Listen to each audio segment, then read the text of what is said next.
Welcome everybody to Reality Change with Kris.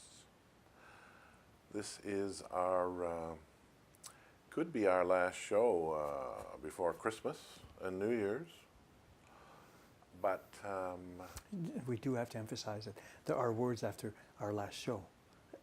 I'm sorry. Yes, no, not our last show. But for the year. Yes, for the year, for 2014. I'm John Hawkins, very happy to welcome you to Reality Change with Kris, and this is my friend Serge Granbois. Hey, John. So we have a nice backdrop of rainy, snowy weather. Yeah, but we're inside our nice, cozy, cosmic chat room. They're a cosmic chat room. Yeah. Okay. Yes, so I guess the thing I'm going to do is to just pick up the threads of some of the things that we talked about last time. Actually, you know what I'd like to do is take a moment and talk about what happened at Origo Books last week. Something happened? Yes. Oh, great tell. We got a presentation by Kris that was just, in my opinion, really, really good. The topic was compassion, the key, the great key. Compassion, the great key. And as I pointed out to you when we were coming home, anyone seeing that title would think it was about being compassionate to other people. But the entire show was about being compassionate to yourself. And what happens then is that that's eventually, when you get filled up with that compassion, it overflows, and everybody around you gets doused with, the excess. That's how that works. So Kris baited everyone. Yeah, well, in a way, I think, yeah, sort of. But the show was really, really good because there was discussion of self-talk, the kind of negative self-talk that virtually everybody engages in, which is, I'm not good enough, I'm not pretty enough, I'm not rich enough, I got problems, my parents were no good, and so what can I do? The world, look at the world, there's nothing I can do. That kind of self-talk. And he gave a very nice exercise for reprogramming ourselves in the dream state. Do you remember that one? Where you take your head off. You put a picture of it on Facebook, yeah. That was good, actually, pretty cute. So we're actually going to put up the audio from that talk. I'll send it to you tonight. On the channel, Reality Change with Kris, because there's a lot of good stuff in there. Now, getting back to our actual last show, again, it was a very, very, for me, interesting show. Kris talked about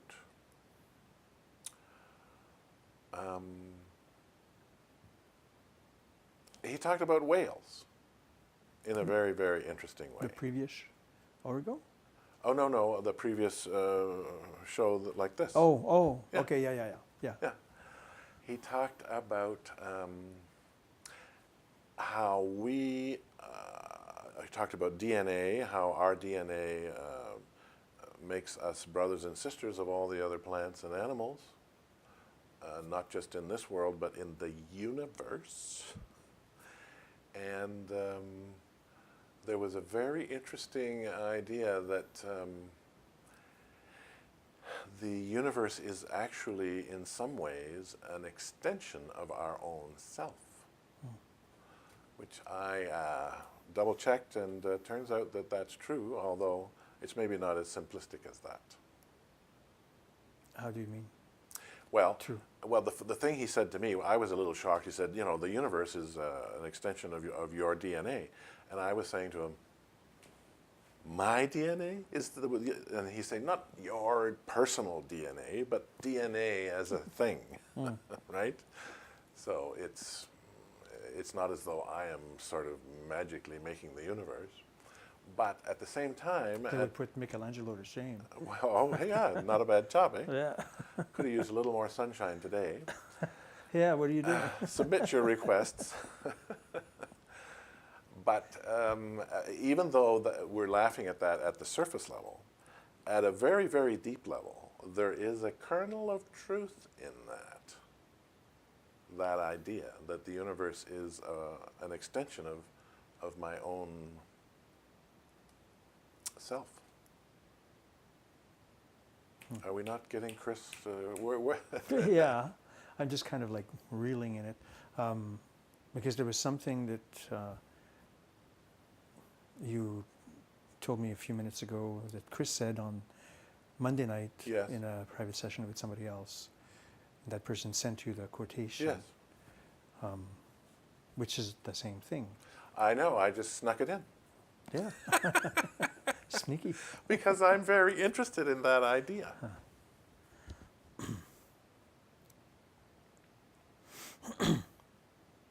I'm getting hit by several sides at once. Oh, That's why I'm kind of reeling back. you're not serious. I won't have any black and blues for sure, but I'm just, it's like I'm getting plugged in from, Really? yeah. Are you okay? Is it okay? Yeah, yeah. Well, let's invite It's something. just been a while since I felt it. There's many different cable connections if you want. Do you know, it's But funny. don't tell Rogers. I don't want them to charge me extra. Oh, they'll charge you for that. Yeah. It's funny, Jane sometimes said that, Jane Roberts. She would say that there's so many different channels and she almost had to choose one and because she couldn't deal with them all. Yeah. It's happened to me in the past as well, often.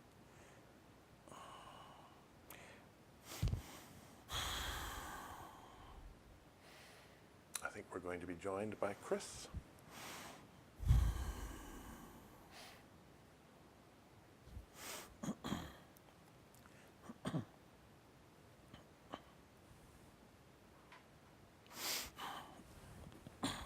Now we trust that you are comfortable, Thank you. and we thank you for your consideration. Thank you, Kris. You are now listening to Cable, Cosmic Cable. Cosmic Cable, all Blended. right. Now, Joseph is correct in stating that there presented itself many different avenues for his consciousness to be drawn to, and at the same time for his consciousness to draw out of. So it is always a dance. So he did ask us to step in and simply choose that which is most appropriate for our discussion.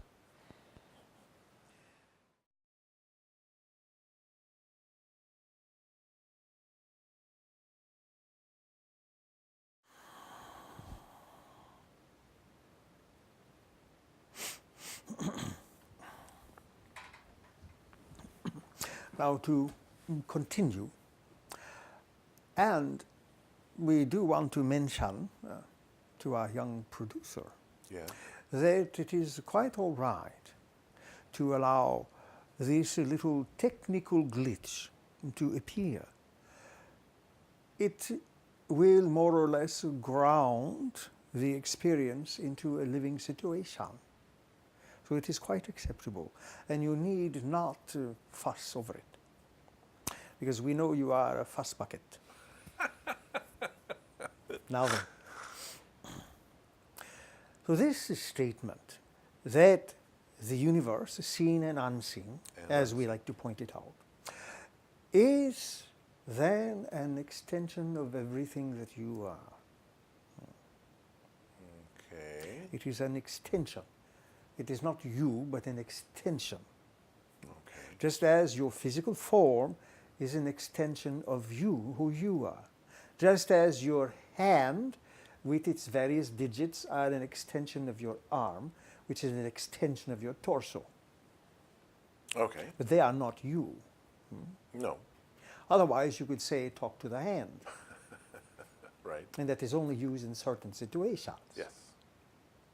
Now, all of your aspirations, your desires, your struggles, and especially your fears, because you are conditioned in this dualistic reality, to want to suppress and keep a lead on your fears, lest others possibly see you as weak, introspective, or overly introspective, and therefore suspect.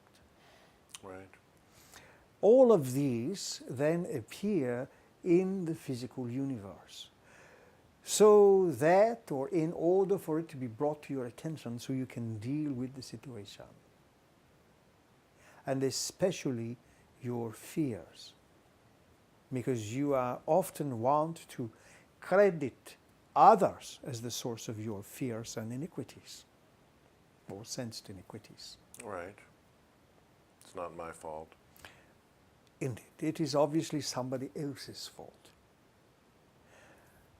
All of these situations appear then, they and you so generously manifest them in order for you to learn from the situation, especially in terms of how your own desires and energies and beliefs, all these ideas that you hold, they have a powerful impact such that they create situations for you to then consider the possibilities of how you are utilizing your own energies and creativity. So it is a very powerful package deal. Feedback. Indeed. You cannot get the ultimate feedback other than this way, through the universe. Now, if people don't know that that's the case, then it's kind of, does it still work? As situations occur in someone's life, they may on their own begin to question the complexities of life. They may begin to question, why do certain things happen? Why do certain things do not happen? May even begin to question the very fabric of reality. What is reality? Not only why does this happen, why does this not happen, but why does anything occur? What is reality? To slowly discover that it is not all as black and white as had been previously assumed. In fact, reality is a very complex organism, as complex as you are, because it is that extension of who you are. Right. And who you are, again, is not what you think, because you are more than the sum of all of your parts or all of your aspects. You are more than all of these things, as is the universe. I'm just thinking about your phrase, seen and unseen. So it's not just the universe seen and unseen, it's who I am seen and unseen. Indeed. What you do not see in yourself, what you see in yourself, including what you call your unconscious. Right. Now, for someone who is not, as you say, not aware of what we're talking about here, it occurs to me that coincidences might be a lovely little clue. Indeed, there are these little breadcrumbs. Because they don't make any sense. Indeed. And it may come to a point where coincidences, as they are normally understood, simply no longer apply. The individual may begin to question the very nature of serendipities. And that is also very, very important, because it opens the door ever so slightly, the door that has been shut. And your cultures do an excellent job of instilling this fear to always keep the door shut, that you must always accept information, from the quote-unquote authorized systems, which means you will believe what we tell you to believe. Your religions, your sciences, and so on and so forth. Your parents also do that. And we are not being accusatory or judgmental in any way, shape, or form. But you are expected as the child to follow form, to always pick up what you have been told to do. Often not what you see others do, but what others tell you to do. So you immediately have a conflict. And children at a certain time, between the ages of 5 and 7, often begin to understand that they need to put aside all of their wonderful creativity.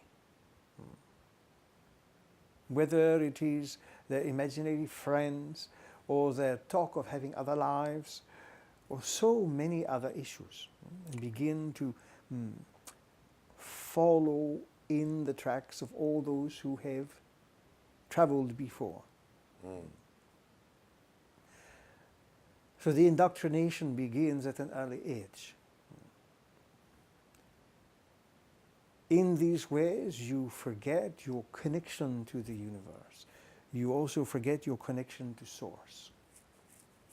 And so you feel fearful and untrusting. For the most part, yes. And what you fear, you do not show. What the universe shows you. I see. Now, we've talked a little bit about someone who doesn't know these things. Someone who does know, for instance, anybody who's watching this show, someone who does know that the universe is an extension of of who we are, it seems to me that that could really be very helpful, because the things that I find fearful or questionable or overwhelming in here, I can immediately say, I know what that's about. There's things that I don't understand and I'm questioning and I'm overwhelmed by here. Indeed. In the same way that many people encounter repetitive themes in dreams, for instance. Ah, yes.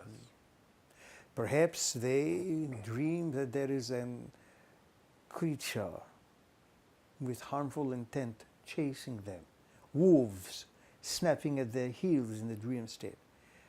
That regardless of how fast and far they run, they simply cannot outrun the creatures, even though the creatures do not actually bite them. Yeah, that's but there funny, is a isn't it? great fear instilled in such an adventure. And the dream may repeat itself over many months or years until the individual begins to recognize what that issue is. And it may very well be something that occurred in their youth, or a situation they are not willing to accept or even acknowledge, for that matter. So the dream state reflects their own fears in such a manner that the intent is to awaken the dreamer to that reality. Does that make sense to you? Oh, for sure, for sure. The question that's forming is, we're saying, we're beginning to explore the idea that the universe is an expression, an extension of of who I am. That obviously applies to the dream state as well. Correct. So that greatly increases the range of what we're talking about here. Definitely. You can perhaps get a small hint of how vast the phenomenology of the universe, the so-called external universe and the internal dream universe, and the individual or the personality is, and how these might be interwoven into a very complex tapestry. It often is not as clear-cut and black and white as most people would like life to be. They may have, such individuals may have a few simple expectations of life. And life better that damn well meet up to those expectations. Otherwise, there is going to be trouble in the kitchen.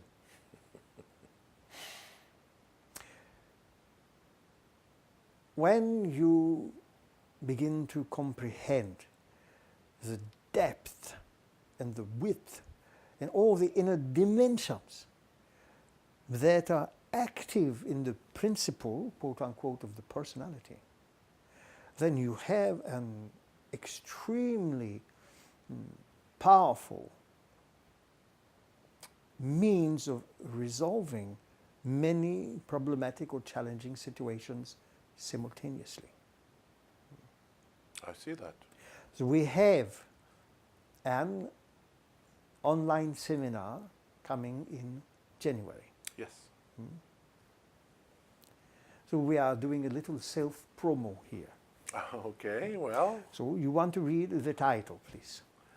the title is Life in the Key. Life in the Key of Compassion. Life in the Key of Compassion, yes. Indeed. So we can create a subtitle for that. Okay. Simply that, Life in the Key of Compassion. And we are aware that there is an subtitle on the website, but we'll add to it that this is part of what we will call source alignment therapy. Ooh, I like that. In order to assist individuals to recognize and eliminate not only negative self-talk, this constant mental chatter that you utilize to keep yourself down, but also to counter or negate through recognition, through the AAA process of acknowledging. Do you know the AAA? Acknowledging, addressing, and accepting. Indeed. Self-sabotaging behavior. Other than self-talk, or in They addition go to. hand in hand. Yeah. And self-sabotaging behavior is not limited to physical actions, but to inner mental actions. Oh, yeah, for sure. And attitudes and expectations. Indeed.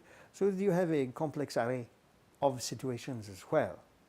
So this is meant to bring the individual in a greater alignment with Source. Well, I like that subtitle for this reason. Getting away from negative self-talk is essentially a negative thing. You know, we're saying we're not going to do that. It's what we don't want. Whereas source alignment is what we do want. Indeed, and the intent is to not stay merely with eliminating negative self-talk, but to incorporate something well beyond just positive self-talk into the realm of aligning with Source. Recognizing what Source is more than or beyond its oft interpreted vibration. Because if you have a vibration, you have something that causes vibration. Vibrations do not exist in and of themselves. There is a cause. Right, the vibration is the effect of something that's vibrating. Indeed. So this is where we intend to, do forgive the pun, but guide individuals. It is often said that one should not follow in anyone else's path, but to carve your own. But if you do not know the territory, then it is always helpful to have a helpful friend, a kind guiding force. So this is our intent. And this is, in many respects, a continuation of the last. The 10 principles. Indeed. So it is building upon these 10 principles. Because the perspectives, again, are coming from Source. If you do not recognize how source, the inner self, sees and functions, then how will you be able to identify it? Well, we are, I very much appreciate the thing, and I'm going to ask you to confirm that this is what you're doing, but we seem to be moving in these last few programs and seminars from isolating our identity as the focal personality, which is amazing and very helpful, to expand that to include source as part of our identity, so that we can see and feel and act from the perspective of source. Am I right? Indeed. As best as we can, delve into the subject matter with other individuals. So it is an important process to recognize first and foremost that you are not the digits or the hand or the arm alone, separated from the torso or the body, or from the force of the body. The living force of the body. Indeed, that life force. Without that, all you have is a mass of flesh. You call it a dead body. So our intent is to assist individuals in connecting with and aligning with Source. Lovely. A lovely and gentle and therapeutic process. Therapeutic because not only will it assist you in silencing negative self-talk, in AAAing self-sabotaging behavior, but to actually propel yourself well beyond those particular limiting parameters. And it is much more than simply the oft-touted goal of generating abundance and this and that, but actually generating happiness and peace.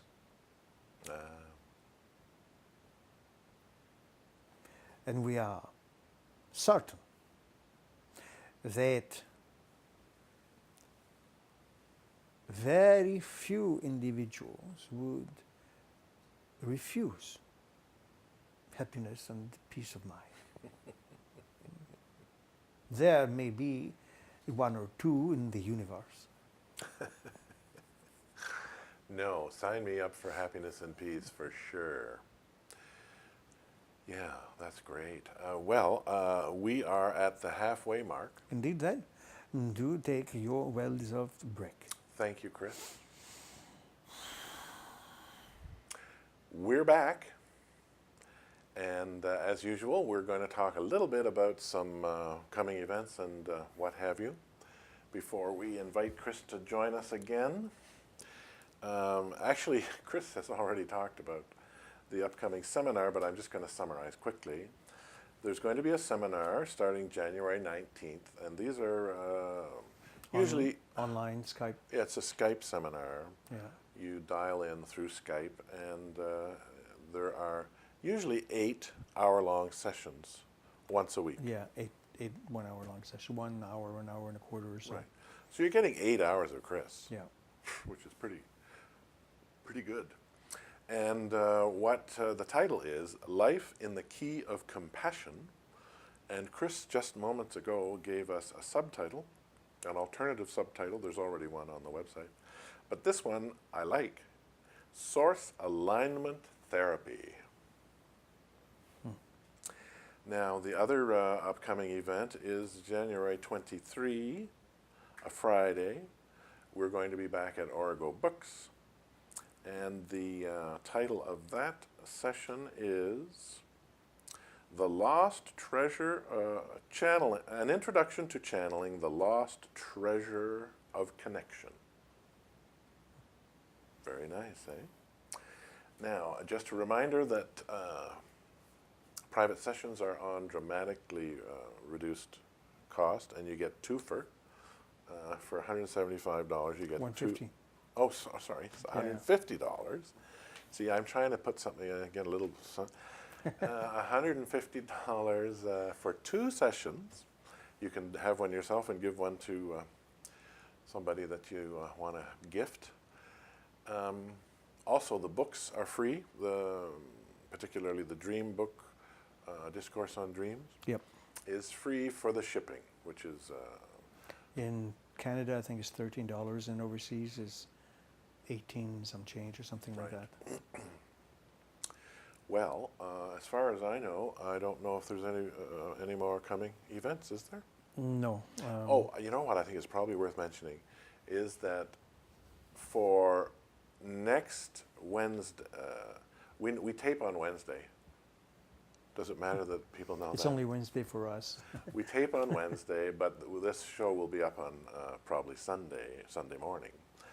The thing is that it's the holiday season. We're going to miss 2 shows, I think, because next Wednesday is Christmas Eve, and the following Wednesday is New Year's Eve, and it's probably not going to be practical to do a show. But we're going to try and work one in or 2 in the holiday time there, so keep your eye out for us. Cool. And we'll keep an eye out for ourselves too. All right. Okay, good. So I think now Kris was talking about that seminar coming up, and he gave us the title Source Alignment Therapy. Now he gave us another kind of surgery. What was it? Psychological therapeutic surgery, I think, was the term he used last time around. So we're getting into, therapy and surgery here pretty aggressively.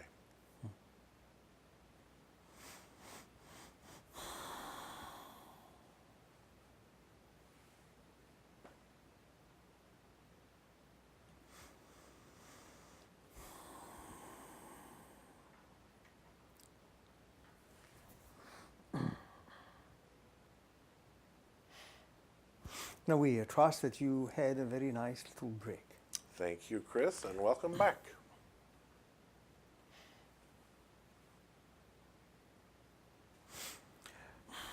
It is said that the material world, physical reality, is filled with dualities and duplicities. The most powerful of which is apparently an disconnect from Source or God.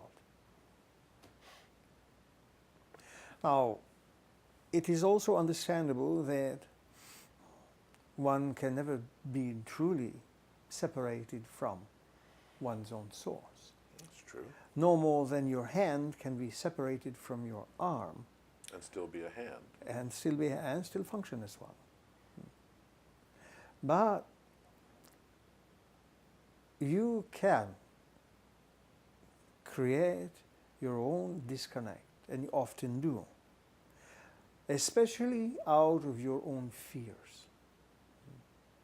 And some of those fears can run very deep. Are they fears of being controlled? No. They are fears of being alone. Isolated, abandoned. Isolated, separated from, Uh-huh. not connected. Now again, the truth is that you are always connected, but you may not necessarily see or understand that connection. And it presents an interesting dilemma, because even though you might not be with your wife or your partner or your husband, perhaps you are at work or they are at work or some other place, you do not necessarily consider that during that time you are separated from them.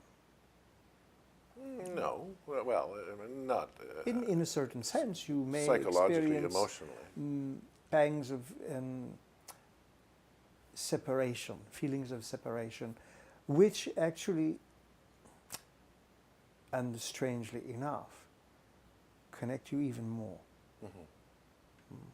They anchor the connection, the intimacy, the closeness, the exchanges. They make it more precious. Indeed. And as soon as the individual focused personality begins to realize that the same applies to Source, whether you refer to it as the universe, as God, however you want to term it, you are both always or simultaneously always with and always separate from. Okay. You are your own individuated self, but at the same time, that self is an expression of that Source. You are one aspect. You do not only have aspects, you are also an aspect Right.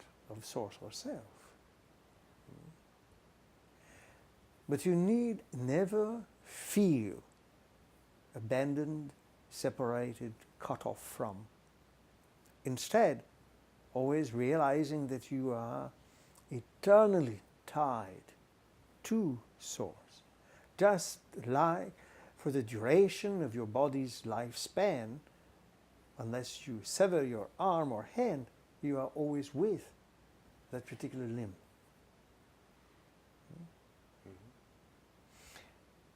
And even when you are firmly convinced that you are separate from and disconnected from Source, there are always countless reminders in your own personal daily life that there is no such separation. Even though you might be separated by geographical location, you still are tied by the heart. So you always have that connection. Distance becomes meaningless. In the same way that lovers may find themselves through employment or some other situation, vacation, other situations, in different geographical locations, far away from each other. The moment they think of each other, the moment they speak with each other, there is no distance. Distance does not exist. That's true. What makes the connection is a far deeper emotional bond, a bonding that knows no time, no place. Even after you may leave this physical body behind, as in the case of people who remember other lives, even time itself does not separate them, because they can still feel that bond, that link with the others. So these are but small, perhaps innocent, little reminders of that deeper connection that exists between all beings, whether they are on this planet or another one. Oh, that's interesting. Indeed. You may not recognize that in the deep sleep state, you might very well meet up with others who you have known in so-called other times, other lives. Though in this particular lifetime, you do not know them physically at all. Right. So you may make those connections through the dream state and have exchanges with them, including deep emotional bonding. Just to show that time and physical reality do not necessarily have to limit or remove you from those with whom you are connected. Right. And there may be times when you meet someone new for the first time and you feel such an instant rapport with them that it goes beyond all logic.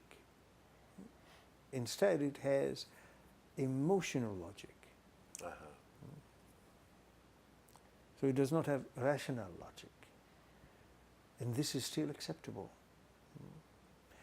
you do not and are not able to live strictly by rational logic all the time. That particular well tends to run dry if overused, because it actually is very limited. It depends only upon a certain set of circumstances from which it derives its energy, its particular beingness. If it does not connect with the emotional body of power, then if it does not make those connections, it becomes more and more paranoid of everything else except its own perceptions. Mm-hmm. Does that make sense to you? Yes, it does. I think I know. I've experienced people who are in that state of paranoia and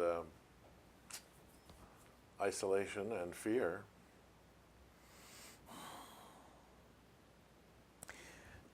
So all this to say that you are all far more connected, linked up with the universe in a powerful way, but it needs to be observed, entertained, examined, explored, and then put into action. So what would be the advantage of us feeling that we're disconnected? Like, why go down that road? It is part of a process you call individuation, even in psychological terms.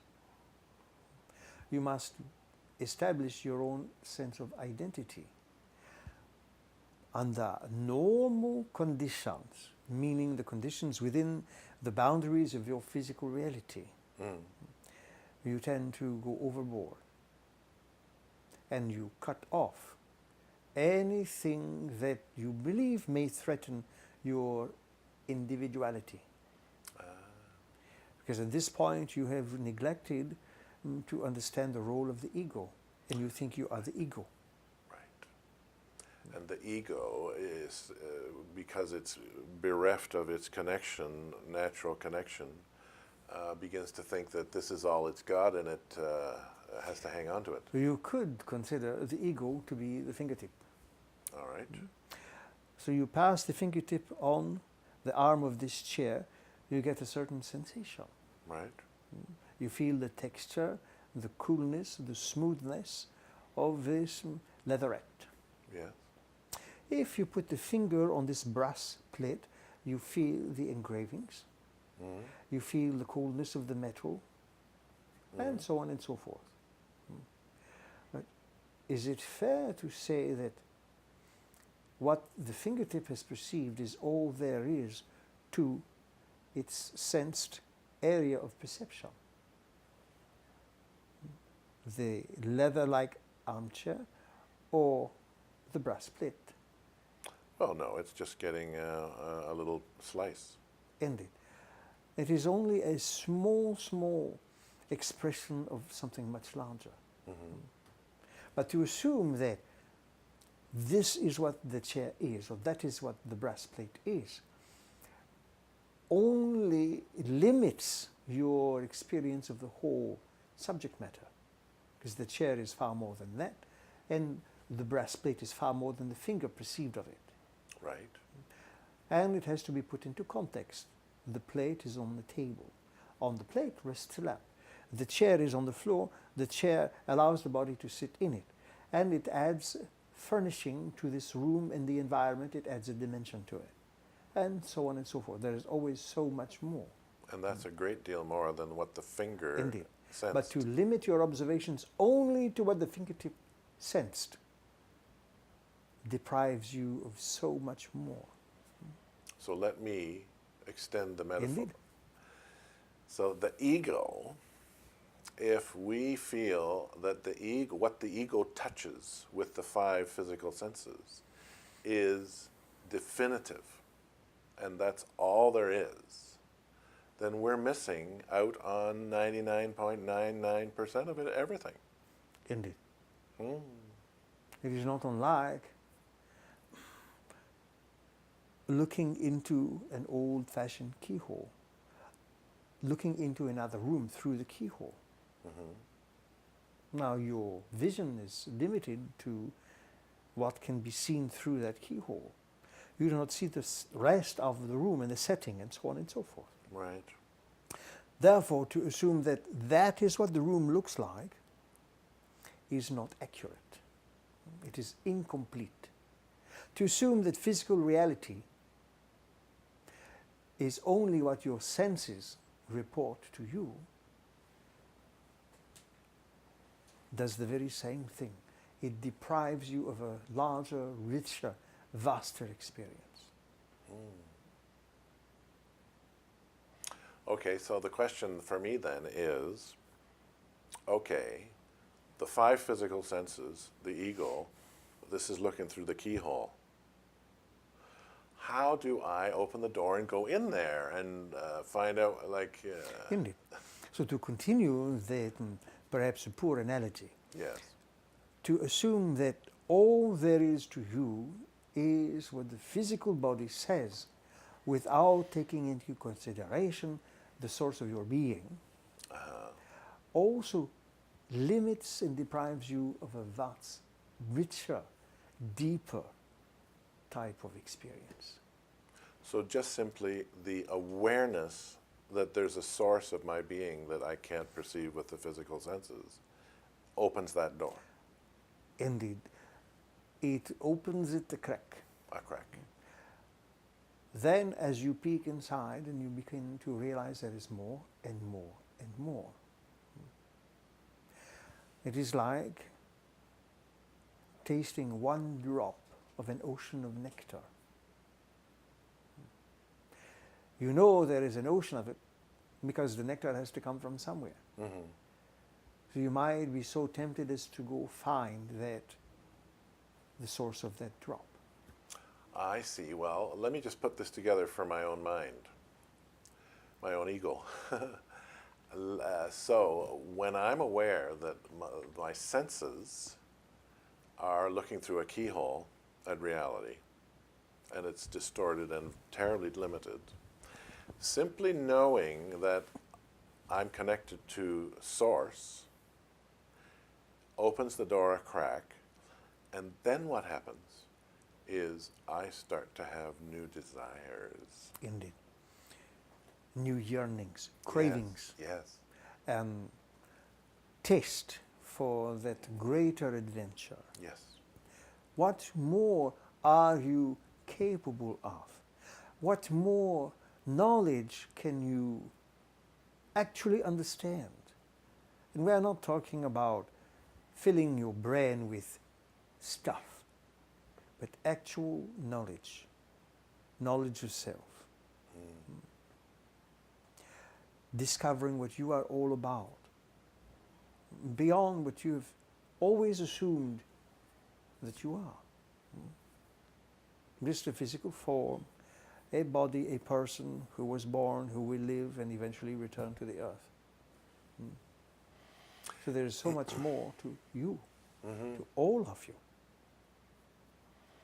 Well, that's thrilling to think about, of course. And I do recall you saying, was it last time? That soul is unlimited. Unlimited. I mean, am I right? It is what we have said. Unlimited. Now, as a focal personality, an expression of soul, I have accepted certain limitations that, I can't work around. I mean, I've got a body, I'm male. It is the paradigm. It's the time and the place and whatever, right?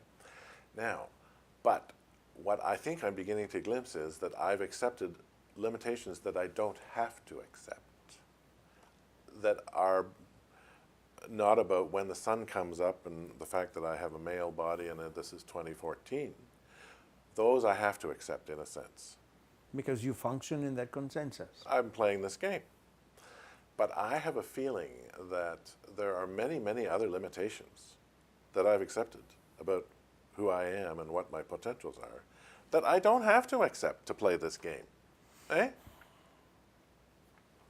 The various ideas and the beliefs and notions and whatnots that individuals have accepted to actually believe about themselves is almost stupefying in that sense. Okay. And at the same time, it is encouraging because you have accepted certain ideas or notions concerning yourselves, which means that you have the capacity to accept more. Oh, okay. If you accept one idea, you can accept 100 ideas. True. If you accept 100 ideas, you can accept 1,000 ideas. If I accept a stupefying amount of ideas, then I can accept a less stupefying amount. You can accept very liberating ideas about yourselves. Oh, I see. It's not, doesn't have to be less stupid. It can be actually smart and intelligent and helpful And not necessarily in the academic sense, ah, but in the sense of knowing what your energies are capable of creating. How your own desires and energies transform life for you. So you have this powerful tool at your disposal. Many, many, many, millions of people worldwide became enthralled with the Harry Potter series. right? Were they enthralled because of the characters? Dumbledore, Harry, Hermione, and so many others? Were they enthralled by the storyline? Wizardlings, wizard-like boys and girls, those who have magical powers, those who do not, and so on and so forth. Were they drawn because of Hogwarts and magical trains and flying dragons and giant spiders and all sorts of creatures? Right. Or were they subconsciously, collectively, subconsciously being drawn because of what the series represented and spoke to them about the power that they themselves have, that magical power that they themselves have to transform their lives? That's the reason. Indeed. That is what we put before. So in some ways you all have this magical wand within you. And you want to use it, but you do not know nor trust the magic. But you just really hope that it's true. Indeed. And it exists, but you have to apply it. Well, that's a lovely metaphor. So the fact that this was a metaphor of our unlimited powers, well, yeah, then that's why it was so attractive to people. Indeed. En masse. Let us use perhaps another kind of analogy. When Joseph was a small boy, he liked certain late afternoon or early morning cartoons. Right. One of them was called The Friendly Giant.